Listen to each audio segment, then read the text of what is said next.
Welcome to the Holocaust Center for Humanity's Lunch and Learn program. As people are joining, please take a moment to let us know where you are joining from in the chat. I'm Lexi Jason, the Holocaust Center's Education Program Manager. Today, I am honored to step in for our CEO, Alana Cohn-Kennedy, and lead today's Lunch and Learn, which features Beth Lipman, a member of our Speakers Bureau. Part of my role here is to manage the Speakers Bureau of Holocaust survivors and their descendants, whom we call legacy speakers. Our Speakers Bureau is composed of over 30 speakers and reached over 11,600 students and adults last year. As spring approaches, we anticipate receiving over 100 requests from educators and organizers across Washington state and beyond. Our speakers present at schools, businesses, community groups like Rotaries, and at events. To learn more about arranging a speaker, please visit our website. The link to our Speakers Bureau page will be in the chat. Legacy speakers like Beth are the children and grandchildren of Holocaust survivors who share their family histories with students and adults. As we have fewer survivors alive to share eyewitness testimony, it is our hope that these presentations will connect the experiences of a past generation to our lives today. We will take questions at the end of today's program, but please feel free to type your questions into the Q&A box at any time. Welcome, Beth, and thank you so much for joining us today. Thank you for joining us. My name is Beth Lipman, and I'm here to tell my mother, Basia Lemberger's story. Go ahead, Richard. My mother endured persecution by the Nazis only because she and her family were Jewish. I am also Jewish. I am telling her story. No, go back. I am telling her story with the testimony she recorded and with the perspective of 75 years of scholarship and documentation. And here's a photo of my mom from around the year 2000. I'm on the left, and my sister Rochelle is on the right. Okay, Richard. My mother was a survivor of Auschwitz. She wrote a book about her experience, which was never published. I came home from kindergarten, first grade, and my mother was busy at the typewriter. She had told me stories before that, many stories, horrible stories, which were not really appropriate for that age, but she couldn't help herself. I feel it's my responsibility to share her story with you. I want to share and honor my mother's courage, her ability to adapt, and her will to survive in a landscape with no hope. The primary sources for this presentation, you can go back. Primary sources for this presentation include 1995 Shoah testimony from my mom, primary source documents about my family and historical photos. I don't have too many photos. You don't walk into Auschwitz with a photo album. Okay, you can turn it, Richard. My mother's story begins in Lodz, or as you say it, Łódź, Poland. And as you can see from the arrow coming up here, that Lodz was a major industrial city, was a little bit southwest of the capital, Warsaw. Okay, next. And here we have my grandfather, Basia Lemberger, and my grandmother, Rosa Barczynska, and they were married in 1922. This is a copy of their marriage registration, which was I was able to get access to when I was in Poland in 2023. From this document, I found that my grandmother was 35 when she was married, and my grandfather was 42, which is astoundingly old for a first marriage in those years. I don't really know the full story behind it, but I do know that my grandmother's family was well-to-do, educated, and that her father, who was an engineer, died very suddenly of a heart attack. And that plunged the family in a lot of financial difficulty. And I'm sure this had something to do with her getting married so late. And here we have some birth dates recorded. This is actually a Nazi document. The Nazis were very precise. They kept records. They wanted to know exactly how many people they killed, how many people they had imprisoned, how many people were in ghettos. They found very, very precise record keeping. And here it says that my mother was born in 1929. Now, she did forget the month that she was born after the trauma of the war, but she did always tell me that she was born in 1925.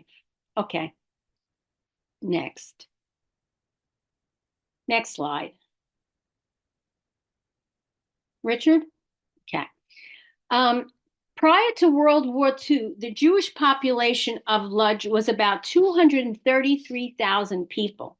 The Jewish population comprised a third of the city's total population and was the second largest Jewish community in Europe. Now, from the 1200s on, the Polish were more welcoming to the Jews than some of the other areas. Although Poland was a part of Russia for many hundreds of years, there were certain areas where princes presided and kings presided. And say in the 1200s, there was a prince and he was kind of in charge of his small area. And he made the first writ of privilege for the Jews because he wanted the Jews to come in. It was found that the Jews were very good at minting coins. And so he had them come in and mint the first coins they had in Poland were actually had Hebrew writing on them instead of Polish. And this continued on for many hundreds of years. The last king of Poland actually said that if a Christian and a Jew had a dispute, that it could be adjudicated before a judge, which was very unusual for the time. At that time, if you had a dispute and you were a Jew, you probably had to run.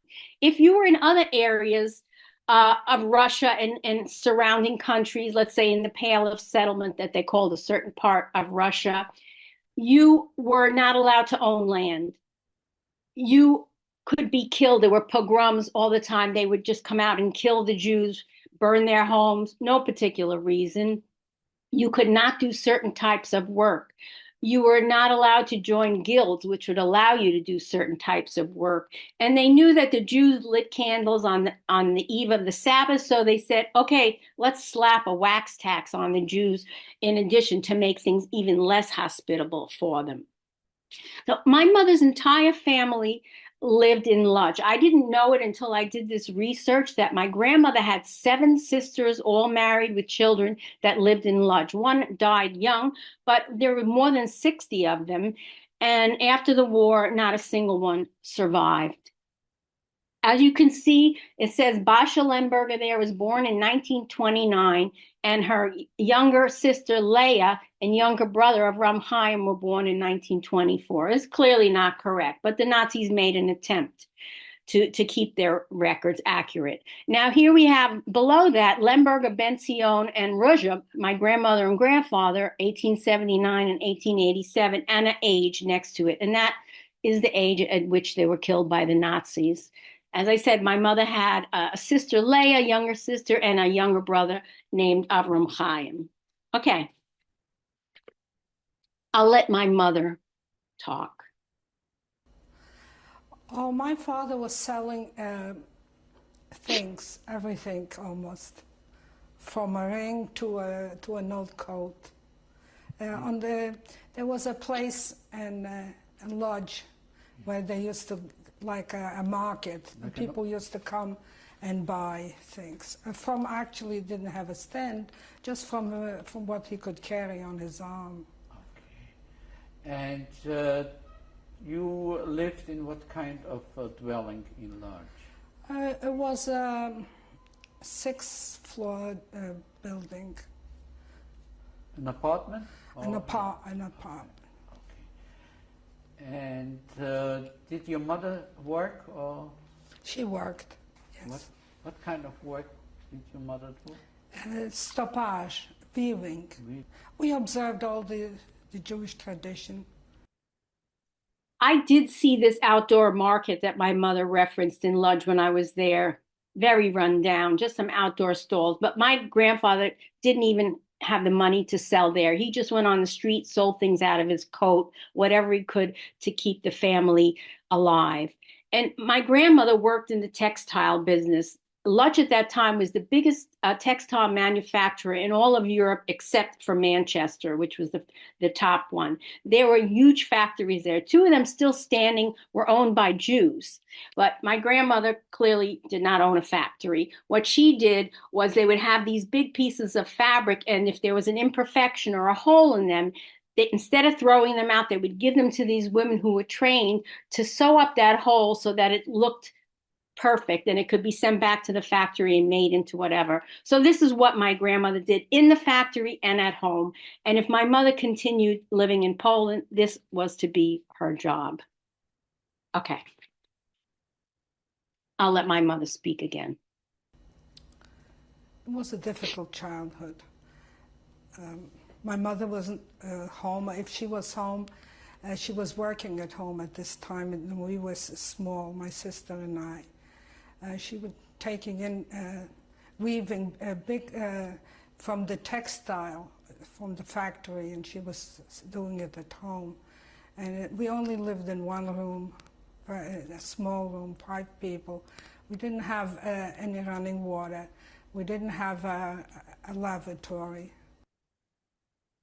I was able to see this apartment from the outside when I was there, with the help of a man who worked in the local museum, because the names of the streets had been changed after the war. It's very run down, and I'm sure they have heat and hot water now. But when my mother lived there, you'd have to walk down the 6 flights of stairs. There's a courtyard in the back, and that was where the outhouse was. My mother was terrified to go to the outhouse. It was full of rats, and you would get bitten.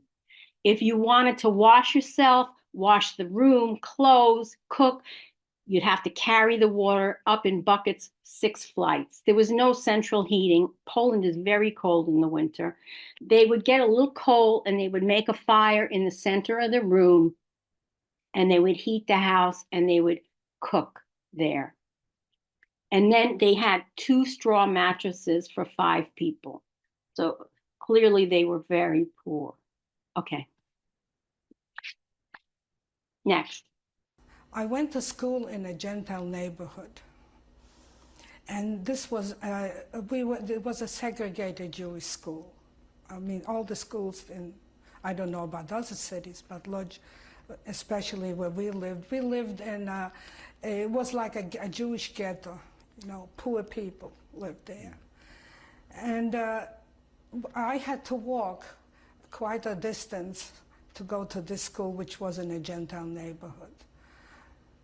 So when we came out from school, there was always a barrage of children waiting for us from different corners and throwing stones at us.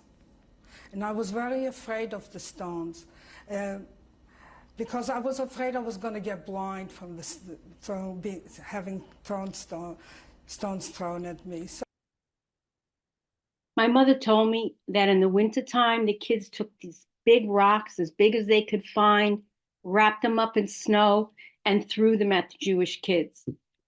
She was hit above the eyebrow. She had a big scar there. And maybe this was why she was afraid that she'd go blind. She lived in a little area called Baluta, which was this little Jewish, very poverty-stricken section in this city. And as they came out to go to the schools were segregated, not because they had Jewish studies, but it was mandated the Jews and the Christians were not to mix. People would come to their window. They would throw flower pots on the Jewish kids' heads. They would throw trash. So every morning before my mother got ready for school, she was terrified. She would vomit. And her parents never said, "What's the matter? Can we help you? Is this something we can do for you?" They were just so wound up in trying to make a living that she was on her own. Okay. The Nazi Party won a plurality of the seats in parliament during the election. Hitler was appointed chancellor on January 30th, 1933. After World War I, both in Poland and in Germany, because of the loss of the war, there was a lot of economic hardship, loss of jobs, difficulty feeding your family, and all this economic stress led to a tremendous resurgence of anti-Semitism course, the losses of the war were complicated and probably need complicated solutions, but it seemed like the easier solution was blame it on the Jews. And so a tremendous amount of hate and anti-Semitism sprung up. And in this climate, the Nazis flourished. Initially, when Hitler was trying to get into power, he was trying to make coalitions, and some other of the partners said, we need him for the coalition to get the votes. Bring him in. He'll never rule because he's a buffoon. He's a fool. We'll just get rid of him. Well, that didn't happen. He was granted emergency power through the Enabling Act, which was passed on March 24th, 1933. That was the end of democracy. Autocracy, dictatorship took over. Jewish civil servants, university professors, and school teachers were fired from their positions, and that was just the beginning.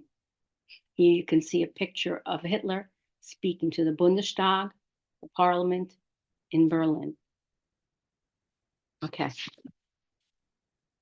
Anti-Semitism, prejudice, and hatred against the Jews existed in many forms for thousands of years in Europe. Jews and other groups were considered a threat to the racial purity in Germany. The Germans felt that they were superior mentally, physically, emotionally, and if they could get rid of these people who were poisoning their blood, so to speak, they could rise to greatness. They could lead the world because they were so superior. At the same time, in the United States, there was a eugenics movement, not as strong, clearly, as in Nazi Germany. And they were measuring people's heads and trying to figure out, how do we get the best human here? How can we create the finest human? And Germany also took some cues from the United States in how we treated the African Americans and used that in their treatment of the Jews. The Nazis primarily felt the Jews were poison, but they also hated the Roma and the Sinti. They wanted them gone. They did not like homosexuals, although they did not kill them all. They tried to really minimize their impact. They did not want mentally handicapped people, physically handicapped people to have a part in the new Germany. They did not want communists to be a part of the new Germany. They did not want intelligentsia to be a part of the new Germany. All of those people were considered enemies of the people, enemies of the master Aryan race. When the Nazi Party took power, their anti-Semitic racism became government policy. Violent anti-Semitism and hatred did not end with the Holocaust, as you know. In the United States, anti-Semitism is at its highest level in decades. Going back to 1938, here's a photo. It says, "Not for Aryans." A dog can sit there, but a Jew can't sit there. Yeah. Okay.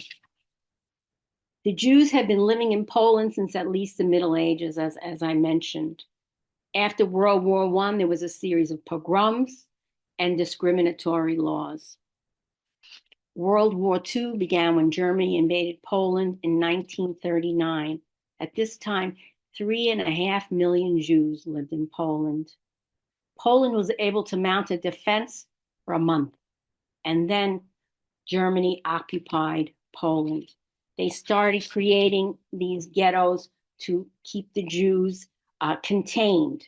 In 1939, they did not put the barbed wire around the ghettos yet, but you had to wear the star, so it was known that you were a Jew. You could walk on the street, be beaten, taken away. You were not allowed to work.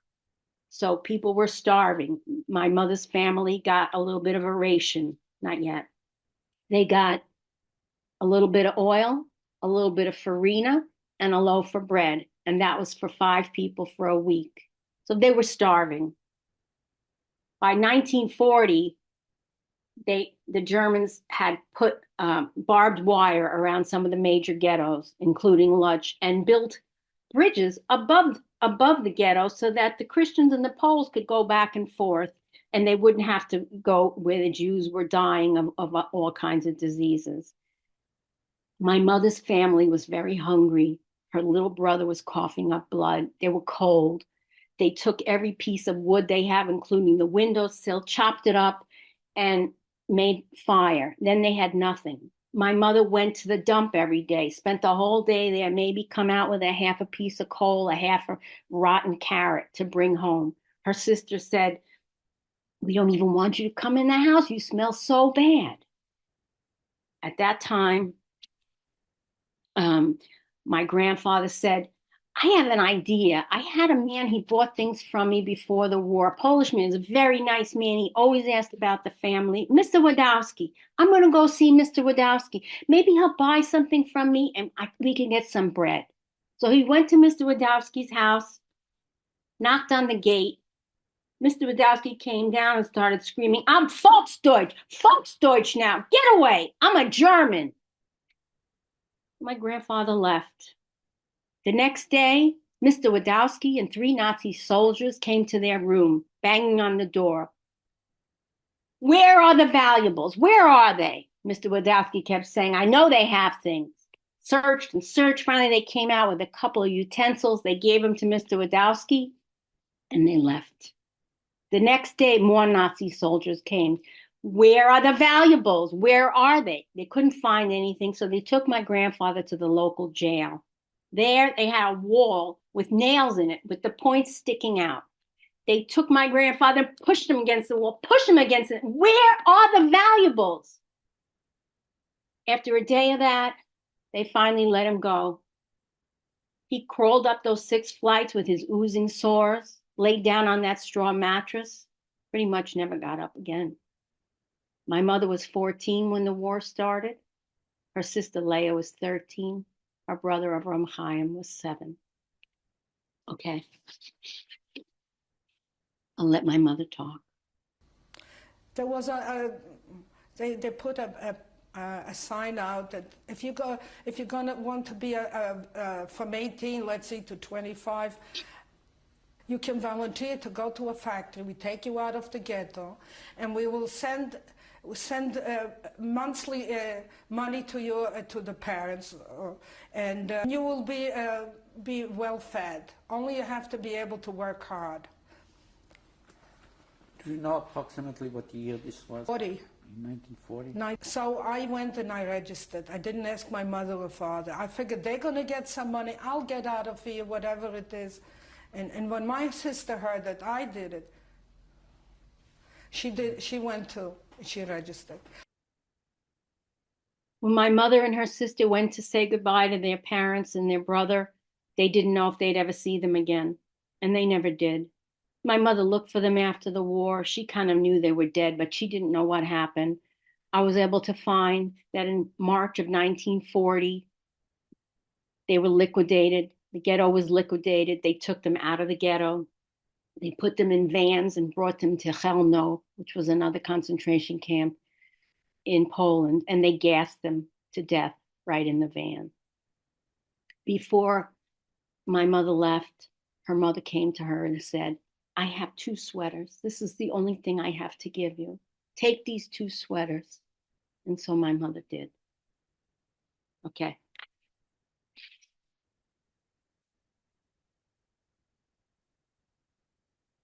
All right. You put the animation on. My mother and her sister got in these cattle cars, no food, no water, a little bucket to relieve yourself.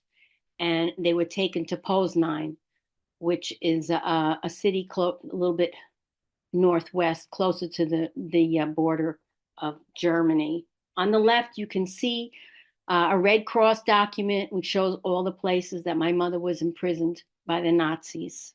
And now I'll let my mother speak. They put us in trains, and they brought us to Poznan. That's a city near the German border, and we stayed there.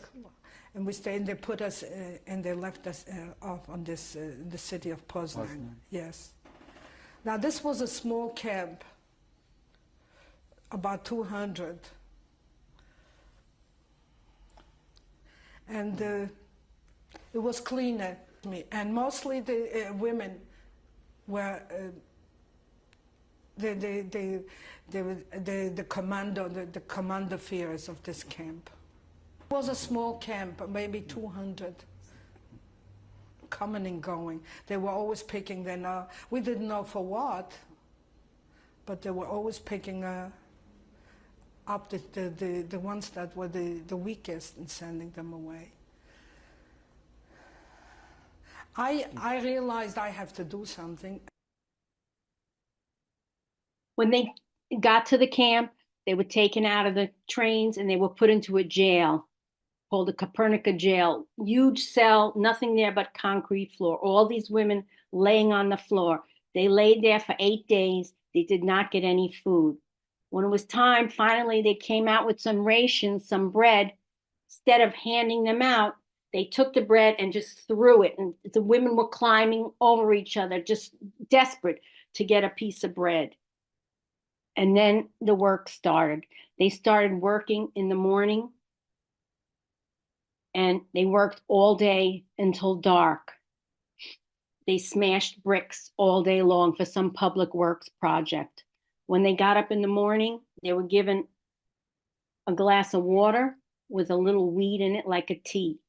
In the afternoon, they wore these little bowls around their neck, these little metal bowls that they carried with them. And someone would come out with a pot of soup, and they would all line up for this soup. Should you get in the front? Is it going to be thinner? Should you get in the back? Just as much food as possible. And since they were outside, my mother once wandered off, and she found a house, Polish woman's house. She knocked on the door, and she said, "Please, can you give me some food? Can you give me some bread?" The woman said, "Just a minute. I'll be right back." She went. She came with a bucket of cold water, threw it on my mother, and said, "Get out, calling the SS." But my mother never left again. When they got back to the barracks at night, they got a little piece of bread. They were starving. They were emaciated. All they could think about was food.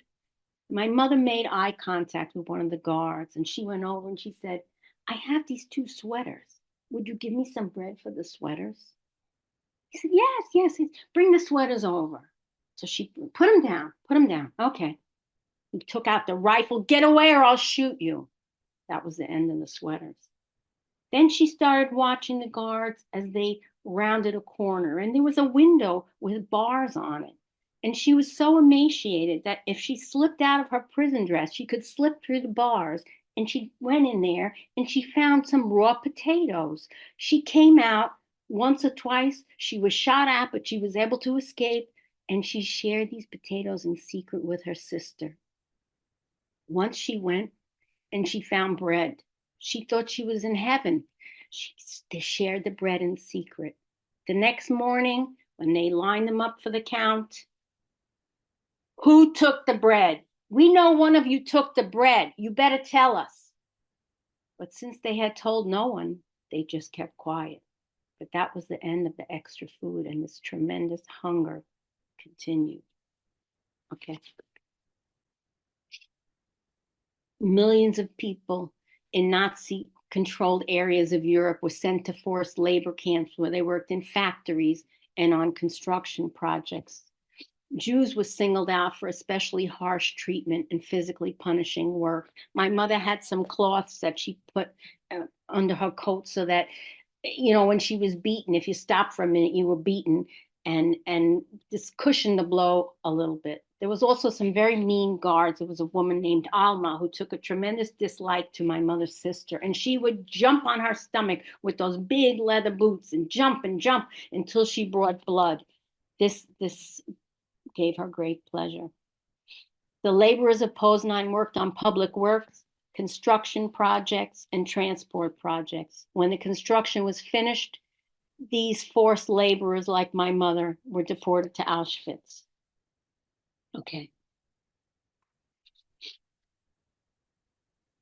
All right, and you can see from Poznan, again, they went into these cattle cars. They were brought down south to Auschwitz. Okay. The next. Approximately 2,000 Jews arrive in a transport from the labor camp in Kolo.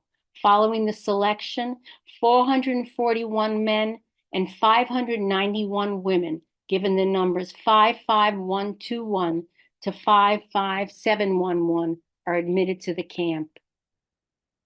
That's a record of my mother being admitted to Auschwitz. Her number was 55633. The others, almost 1,000 people, are killed in the gas chambers. And as you can see on the right, this is the entrance to Auschwitz.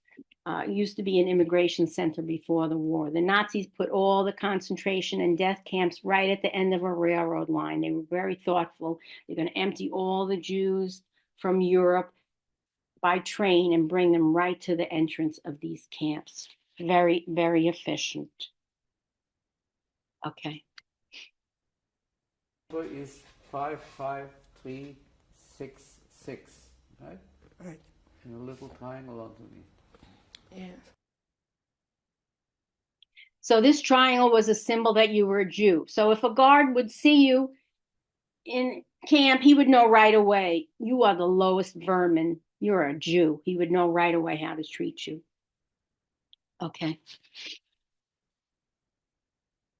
The Auschwitz-Birkenau concentration camp. Birkenau was the women's camp.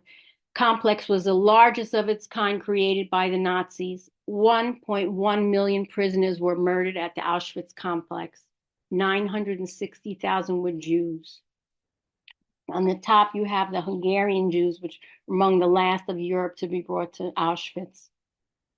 And below, that entrance of Auschwitz with that iconic gate, work sets you free, Arbeit macht frei, if only. Okay. And here you have more photos from the Hungarian liquidations. And you can see there's a few Nazi officers in the front in the top photo. They didn't really want to touch the Jews. They thought they were vermin to begin with, but they also had many diseases, etc. So they had the Jews, you see in the striped uniforms, they made them do a lot of the work with the Jews. And of course, if they didn't want to do it, they were killed. Get off the train in Auschwitz, and there's a medical doctor there. And he has a list, he has a quota. How many laborers do I need from this transport? So he looks, if you're too young, if you're too old, if you're too sick, if you have young children, then you're not going to be much of a worker. There's no need to feed you. So all those people, you go over to this side, okay? You're going to wait here. You're going to go to the disinfection center. You're going to get a shower. All right, put down your blankets, whatever you have. You'll pick it up later. Take off all your clothes. It's okay. The thousands of people here. It's all right. You're going to take a shower. And many times the Nazis had a live orchestra there playing German composers because they had done studies and they found that people moved more quickly if they had some music, a beat underneath them. So if you can imagine these thousands of hungry, emaciated, elderly, young people, children, marching to their death to this beautiful classical music. They would get into the showers, they'd be shut up tight, and instead of water coming down from the spouts, Zyklon B gas, cyanide-based gas, came down. Within 15 to 20 minutes, they were all dead. Now, the Nazis didn't come up with this Zyklon gas immediately. First, they used carbon monoxide. It was very hard to transport, took too long to kill people, but they worked very closely with IG Farben, a very large chemical company, still in business today. And they came up with this gas, efficient, easy to transport. In the Auschwitz Museum, there are floor-to-ceiling rooms full of these empty gas cans. They could not keep up with demand for producing this gas. After the people were dead, the Jews would open up and they would take the people out. There was a bank of ovens. All the doors were open. They have these metal stretchers and they would just shove the people in as quickly as they could. And they'd be incinerated. And the ash and the smell was constantly over the entire camp. If you were considered strong enough to work, you'd go to the other side, like my mother. First stop, get your hair shaved off because lice was endemic. The Nazis took much of this hair and they wove it with linen. And they made collars for the Nazi uniforms out of this. And they made bed sheets, which they sent back to Germany. Next stop was tattoo station. This was a way of keeping track of the number of people they had working there. Initially, they just had the number on the uniform, but as people were killed and they died and they recycled the uniform, they thought this is not really efficient. So there you got your tattoo. And here you can see more pictures of these people coming off the trains, the top there, the women and the children. You know, they're going directly to the gas chambers. Okay. Go ahead. And then I heard there was a selection. I mean, they took them. Actually, they didn't have selection. They just took them, and they put them in the crematoriums. And she was there. After this, some kind of a change came over me. I forgot everything. I didn't know what my name was. I didn't know where I come from. I don't know my parents were. I had amnesia. Of course, I didn't realize and I didn't care. But nobody asked me my name. Nobody called me by my name. So I had the number. That was it. And I went to work and I worked and I came home and still tried to go on living. My mother and sister were separated in Auschwitz. They were at separate work details, separate barracks. My mother heard from some people that her sister was in the infirmary. In Auschwitz, if you go into the infirmary, it's not to get better. It's saying, I'm sick, I can't work, you're going to be gassed very soon. It was Christmas time. There was snow on the ground. My mother went to see her sister. She found a half-rotten carrot in the snow and brought it to her as an offering. And she begged her, please, please get out of here. You know what they're going to do to you. Please get out of here. Her sister said, I don't want to live in a world like this. And my mother had to leave. She came back a few days later, and her sister was gone. She developed a terrible fever. I mean, there were a million diseases there. Typhoid, dysentery, diphtheria, and who knows what she had. And she was able to stay in the bunk for a few days. People hid her. And then when she started to go back to work, she didn't know who she was. Just the trauma of her sister's death was too much for her. Every Christmas, my mother would cry for days and days.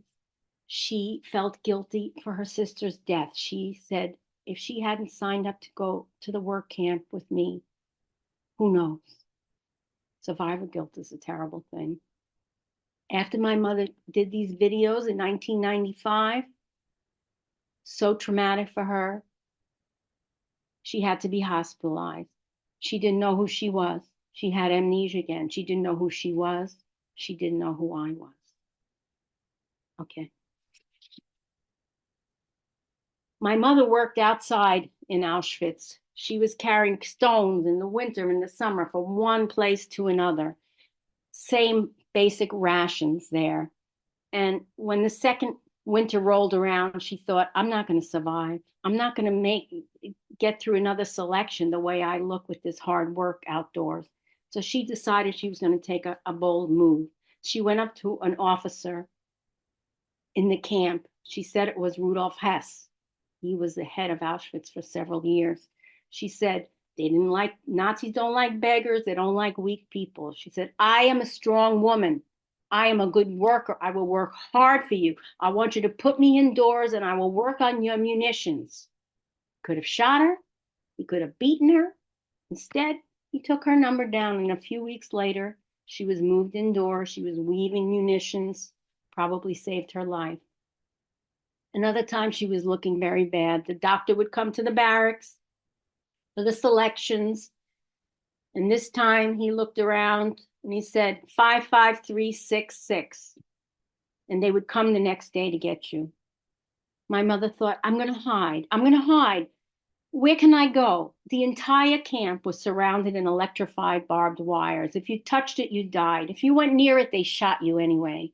There were officers throughout with guns. There were towers. There were attack dogs. There was no place to go.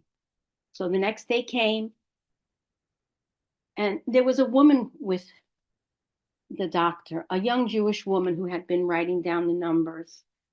And she was there that day as well. They didn't call my mother's number. She didn't understand why. A few weeks later, there was a public hanging. They had many public hangings because this was the Nazis' way to say, okay, if you're going to show any kind of rebellion, this is what will happen to you. And here was this Jewish woman, young woman, hanging. The Nazis had found out that she was not writing down every number. She was trying to save some lives. She saved my mother's life. She was a hero. Okay. It's estimated that the SS and police deported at least 1.3 million people to the Auschwitz camp complex between 40 and 45. Approximately 1.1 million deportees were murdered. The best estimates of the number of victims between 40 and 45 were Jews, 1,095,000 deported, 960,000 dead. And you can see the rest of the numbers of the people who the Nazis killed. Okay. By the end of 44, the inmates started hearing explosions. They thought, thank God somebody's coming to save us. But then they thought, maybe they'll bomb the camp and we'll die with the Nazis. But as the Soviet troops approached Auschwitz in January 45, the Nazis evacuated the prisoners from Auschwitz. Nearly 60,000 prisoners marched west into Germany. These marches became known as the death marches. Okay. Go ahead. We all got dressed fast and they were rushing us. Get in line and we're leaving Auschwitz. We have to walk for a while. So we walked. At this time I had wooden shoes. It was hard to walk. It was snow. We were crossing villages. And people were falling down. As soon as somebody was falling down, was weak, the soldier came over and shot him. And I was walking and I couldn't, my feet were bleeding. And I said, I'm gonna lay down too. It's enough. I couldn't take it anymore. My mother told me that when she laid down in the snow, she heard her mother calling her, Basha, Basha, get up. Get up. You didn't go through all this to give up now. Get up. And my mother got up. Okay. So they marched these people with hardly any food, as you can see, from Auschwitz all the way up into Germany near Ravensbrück. When they got there, the Nazis knew that the Russians were there, so they started taking off their uniforms, but they said, you wait here for us, to the prisoners. The prisoners went to look for food. They found some potatoes, they made a fire, and they ate. Many of them died right there because their bodies just couldn't take the food. And then this woman attached herself to my mother. She lost her mind. She thought my mother was her daughter. She had severe dysentery. And they went to hide in a barn. They asked the German, can we stay in the barn? He said, no. So they snuck in and they hid in the hay. A few hours later, 2 Nazi soldiers came and the German said, here, please spend the night. So my mother spent the night in the haystack with this woman, holding her mouth so she wouldn't say a word. And they survived. The Nazis left in the morning. There were lots of Red Cross and other people coming to take people to displaced persons camps. My mother gave this woman to the Red Cross, said, here. But my mother didn't want to go. She said, I had enough camps. I had enough groups. She found a house that was abandoned. She got some food and she stayed there. Then the Russian soldiers started coming, looking for dates. By this time, my mother was 20 years old. She had maybe 6 teeth. She was emaciated. They were bringing vodka. My mother took the vodka and threw it away. She was terrified. And then one day the soldier said, I have my eye on you. You speak Russian. Her mother had taught her Russian. You speak Polish. You speak German. She also spoke Yiddish. They didn't care about that. I'm coming back tomorrow. I'm going to take you to Moscow with me as a translator. My mother didn't want to go to Moscow. She had seen movies of America. So she walked around and she found a Jeep with an American flag. She was able to communicate with them. I need to get out of here. They said, okay, get under our feet. We'll cover you up and take you out of the Russian section. They took her to the French section. You can go to the next slide, and you'll see how the Allies divvied up the area. And they saw some men waiting. They were POWs trying to be repatriated to France. So she couldn't go. She wasn't a French citizen, but they said, you can stay here. And eventually a woman who was in Auschwitz, who was a French citizen, came and said, I'll take you in. You could stay with my aunt in Paris. She has no children. Just pretend you forgot how to speak, because she didn't speak French. And she did get to Paris, but she was hospitalized for several months. And then she was sent to an orphanage in the south of France. Okay, go ahead. And here's some photos from the orphanage on the right. They're dressed up. It's probably this Jewish holiday, Purim. And the arrow is pointing to this woman named Mireille, who was a Belgian citizen. She was hidden by the nuns in a convent during the war. Her parents were killed, and she was in this orphanage. She became good friends with my mother, as well as another woman. They all immigrated to the United States and became friends for the rest of their life. I also knew this woman and her children. Okay. While my mother was in France, the HIAS, the Hebrew Immigration Aid Society, you can put the next one on, came, and they helped my mother remember that her father had an older brother who he had helped move to the United States. They contacted him. He said he would help her get to the United States. While she was there, she worked picking grapes. She took English lessons. She learned 10 words every day. She came to the United States, spoke fluent English. Okay. Here's a photo of my mom in the United States. Her uncle and cousins didn't realize she spoke good English. What are we going to do with this refugee? I don't know. Put her in the basement, whatever. I didn't really want her. And don't talk about the war. We heard about the war. We don't want to. We had it bad too. So this is very hard on my mother. She didn't stay long. She got a job as a live-in nanny. She got a job in a candy factory where she gained about 50 pounds. And then she met my dad and got married. There's some photos of my family here. My father was very overweight. And see, my mother was a very attractive woman. I said, Ma, why did you marry Daddy? She said, I knew I'd never go hungry. Next. And here's some pictures of my kids. My mother was very happy to have grandchildren, to see the generations continue. Next. As I said, I went to Poland as part of a group called March of the Living. There were 10,000 people from all over the world. We went through the concentration camps. We spent 2 days in Auschwitz with a historian. When I stepped off the bus there, I started sobbing so hard I could barely stand. Just thinking of everything that happened there, everything that went on there. Go ahead, next slide. And here's a picture of my friend Estelle, who came with me. Her mother was in Auschwitz with her 2 sisters for 4 months. The average life expectancy in Auschwitz was 4 to 5 months. My mother survived more than a year and a half. Thank you.